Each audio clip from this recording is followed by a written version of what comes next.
Shalom, kita lanjutkan pelajaran kita mata kuliah Colloquium Biblicum, dan materi kelima ini kita berbicara tentang otoritas kitab suci. Otoritas kitab suci, luasnya otoritas Alkitab atau kitab suci menentukan tingkat kendali yang dimilikinya atas kehidupan kita umat manusia. Pengilhaman, kesatuan, dan infalibilitas kitab suci menyiratkan bahwa kitab suci memiliki otoritas mutlak. Karena kitab suci adalah firman Tuhan atau Tuhan yang berbicara, maka kesimpulan yang perlu diambil adalah bahwa kitab suci mengandung otoritas Tuhan. Oleh karena itu, otoritas kitab suci identik dengan otoritas Tuhan.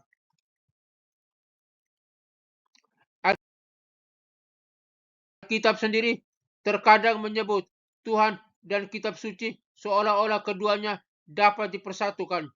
Seperti yang ditulis Warfield, Allah dan kitab suci disatukan sedemikian rupa untuk menunjukkan bahwa dalam hal keterus-terangan otoritas tidak ada perbedaan yang dibuat di antara keduanya. Tuhan telah berfirman kepada Abram, tinggalkanlah negerimu, bangsamu, dan nenek moyang ayahmu.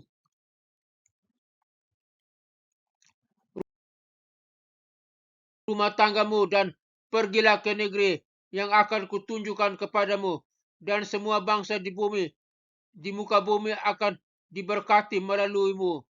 Kejadian pasal 12 ayat 1 sampai ayat 3. Kitab suci telah mengetahui sebelumnya bahwa Allah akan membenarkan bangsa lain karena iman dan memberitakan Injil terlebih dahulu kepada Abraham.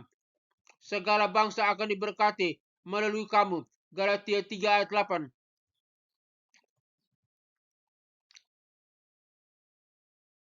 Lalu Tuhan berfirman kepada Musa, bangunlah pagi-pagi sekali, hadapilah Firaun dan katakan kepadanya, beginilah firman Tuhan, Allah orang Ibrani, biarkanlah umatku pergi supaya mereka menyembah aku, tetapi aku telah membangkitkan kamu untuk tujuan ini, supaya aku dapat menunjukkan kepadamu kuasaku dan agar namaku diberitakan di seluruh bumi.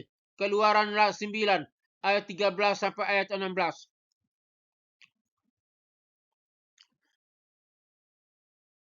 Sebab kitab suci berkata kepada Firaun, aku membangkitkan kamu untuk tujuan ini, agar aku dapat memperlihatkan kuasaku di dalam kamu, dan agar namaku diberitakan di seluruh bumi. Roma 9 ayat 17. Sedangkan bagian Kejadian mengatakan bahwa Tuhanlah yang berbicara kepada Abraham, sedangkan Galatian mengatakan kitab suci telah meramalkan. Kitab suci mengumumkan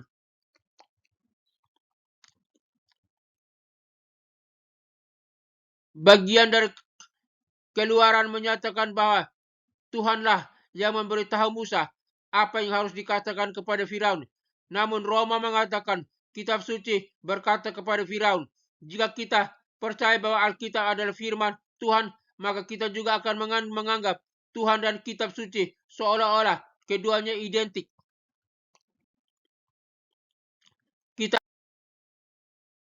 akan mempersonifikasikan Alkitab sebagaimana yang dilakukan Alkitab terhadap dirinya sendiri.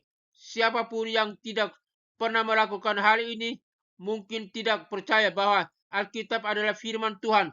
Karena Tuhan memiliki otoritas absolut, Alkitab juga memiliki otoritas absolut.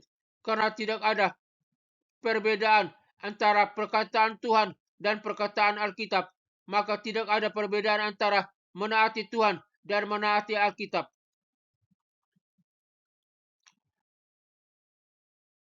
Percaya dan menaati Alkitab berarti percaya dan menaati Tuhan.